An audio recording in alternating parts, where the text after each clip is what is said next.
Farida sendiri orangnya penolong, yang kesusahan itu sering ditolong. Kakak saya pun pernah ingin bangun rumah, belum ada apalah istilahnya, itu langsung dikirim satu mobil. Ini pernah juga dikirimi TV yang selatan rumah saya tadi. Pas waktu mau mendirikan rumah juga dikirimi TV. Melekan gitulah. Baru dari toko. Kadang tanpa diminta loh Pak itu ya. Tanpa diminta. Dia itu kan lebih tahu mau ditolong. Keluh kesah hati orang. Bisa membaca gitu ya.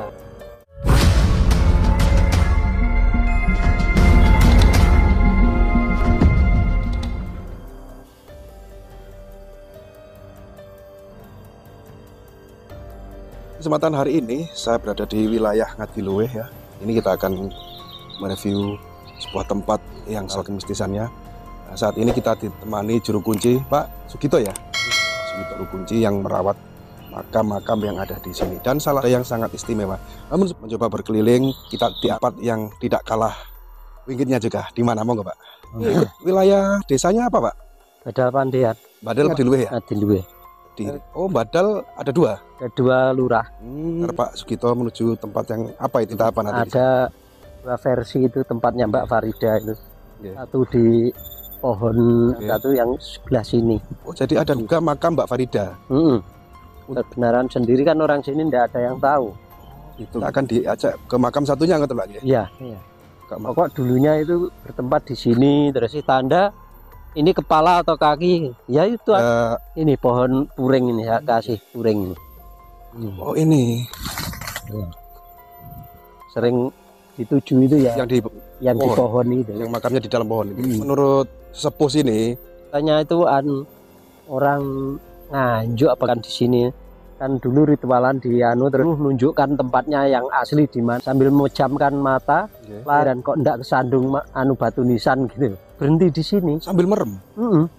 Orang spiritualan lah istilahnya, tahu yang sebenarnya ada di mana gitu loh tempatnya. Kita antarkan orang perempuan yang dari musola sana tadi langsung pejam mata terus langsung tempat ini, terus saya disuruh ngasih tanda gitu aja.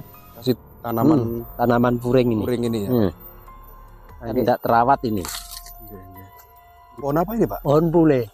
Pohon besarnya sudah ratusan tahun Pak ya. Iya. Pak Sugito, ini kan Farida ya. Tapi lebih meyakini bahwa makamnya itu ada yang di pohon sana itu ya.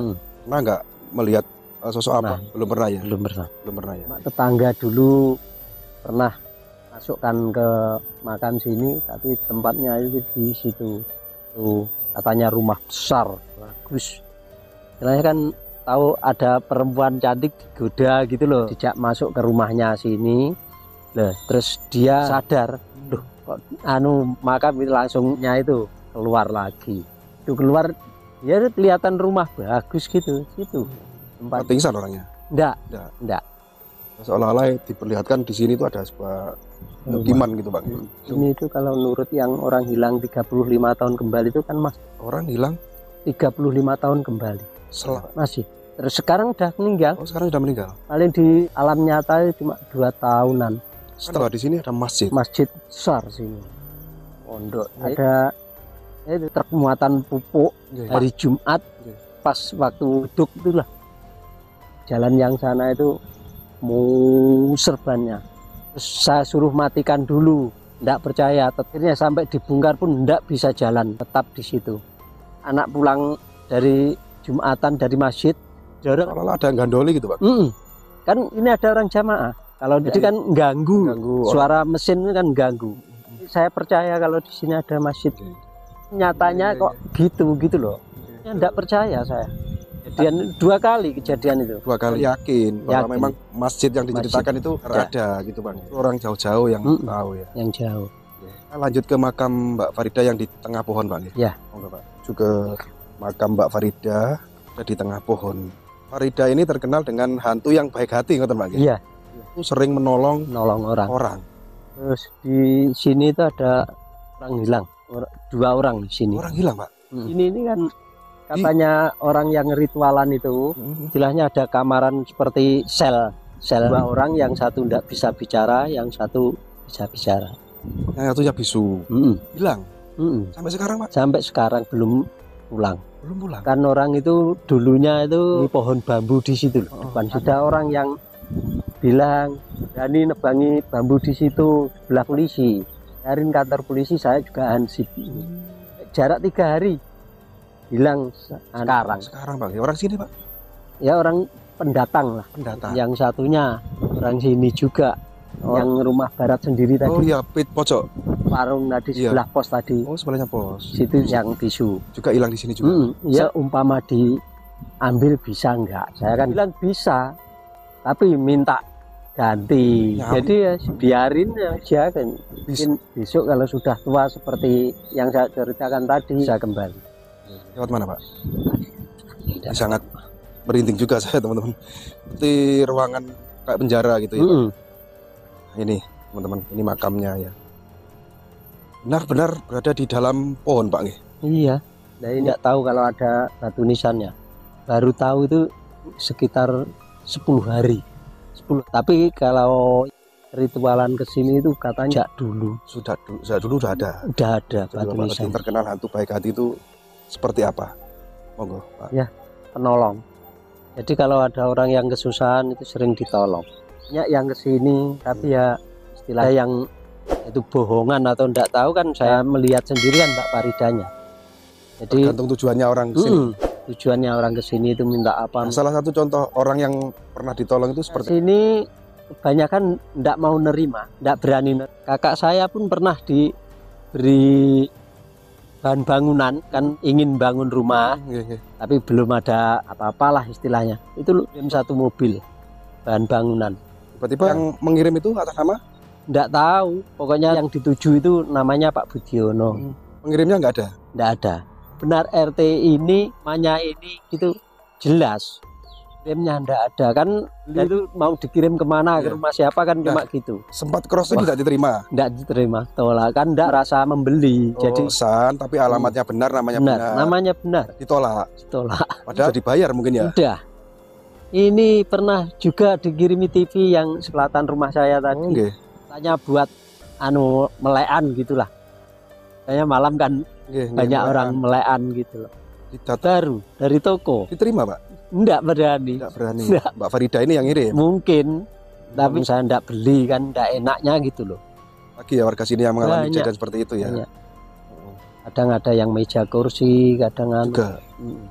Tanpa diminta loh Pak itu ya? Tanpa diminta. Tanpa diminta. Dia itu kan lebih tahu orang yang mau ditolong. Keluh kesah Mbak Farida ini bisa membaca gitu ya? Bisa. Orang ini benar-benar butuh pertolongan, datang ke sini dengan tujuan yang benar-benar membutuhkan. Beliau itu tahu gitu. Tahu.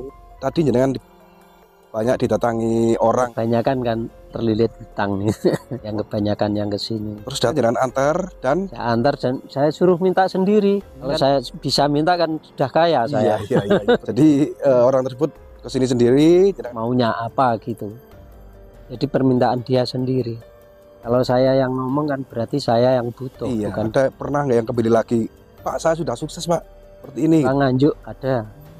Juga orang yang terlilit utang juga ya. Dengan jalan usahanya berjalan lancar lagi lah. Soal di sini usahanya jalan lagi. Lancar lagi. Katanya dulu istilahnya rumah makan atau gimana gitu, terus macet total. Alhamdulillah warungnya kembali jalan lancar. Gak lama enggak kesini. Udah lama kesini. Lupa mungkin Pak ya. Biasanya kalau di sebelah makam Mbak Farida ini kan ada makam. Makam siapa? Biasanya ini dulu kalau menurut ceritanya itu yang menolong Mbak Farida. Kalau boleh Pak tahu sejarah sih sebenarnya Mbak Farida ini Pak. Dulu katanya loh, itu waktu masih kerajaan. Seorang raja, dia ini sering ngasih orang tuanya kan dimasukkan ke penjara gitulah. Tolong Syekh Abdul Rahman ini.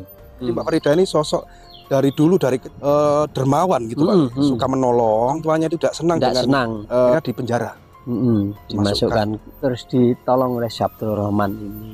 Aslinya mana juga enggak, belum sempat diceritakan lah, masih misteri. Nah, awal mula ditemukan siapa penemunya Pak?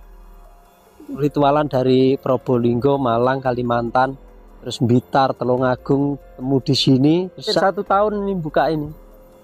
Hampir 1 tahun. Hampir 1 tahun. Akhirnya dipastikan pohon ini makam Mbak Farida ya, orang ritualan itu. Ini tidak kelihatan. Ini saya buat bakari sampah itu sampai segini. Oh gitu. Sampai tinggi sini. Terus tahu kalau ada orang ritualan itu bilang kalau di sini ada makam 4. Akhirnya terus diratakan sini. Gitu keruk. Tahu ya, terus tahu ini. Tiba-tiba ada batu nisan itu ya Pak ya. Ada lubang ini dulu. Katanya yang ritualan itu sudah ada sejak dulu. Saya baru tahu itu 2 mingguan. Ini kan makam-makam ini, terus sebelah baratnya ini juga. 2, 3, 4 ya. Ya. Sosok Mbak Farida itu katanya cantik Pak ya. Cantik. Yang terakhir, ada nggak saksi warga sosok sebenarnya Mbak Farida itu seperti apa perwujudannya Pak? Tapi penampakan Mbak Farida itu kalau di desa sini seperti orang biasa. Jadi sosok tetangga kayak tetangganya gitu loh. Tapi kalau orang yang jalan kaki itu kan dibarengi, kasih tumpangan. Setelah naruh orang itu tahu-taunya hilang.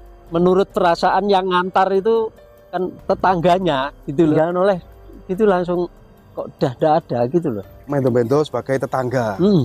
Ya, setelah dibarengi hilang. Setelah orangnya turun, jangan oleh gitu sudah tidak ada. Dan sosok aslinya sendiri nggak tahu ya? Nggak tahu. Orangnya ya cantik lah. Katanya ada seorang beli spare part sepeda. Iya. Itu kan COD-an di Sekartaji. Ya. Dia itu bawa uang itu kurang gitu loh. Terus akhirnya dibayari Mbak Farida. Itu terus ingin kenalan lah. Beritahu kalau namanya Mbak Farida rumah Ngadiluwih. Sampan takok nang Ngadiluwih nggone badal pandian iki akeh wong roh. Dia kesini juga. Yang kesini ternyata ada nama Farida ya ini. Taunya itu kan setelah bayari uang gorengan loh kok udah hilang. Tapi untungnya dia sudah kenalan. Salah satu orang yang benar-benar melihat sosok dari Mbak Farida itu ya. Itu orangnya cantik gitu ya. Dan kebanyakan orang yang ritual di sini itu hari apa Pak? Setiap hari kok. Tapi dengan tujuannya minta berkah ya. Iya. Kebanyakan orang yang terlilit utang gitu. Iya. Kan orang minta rezeki itu kan tergantung yang ngasih. Iya betul.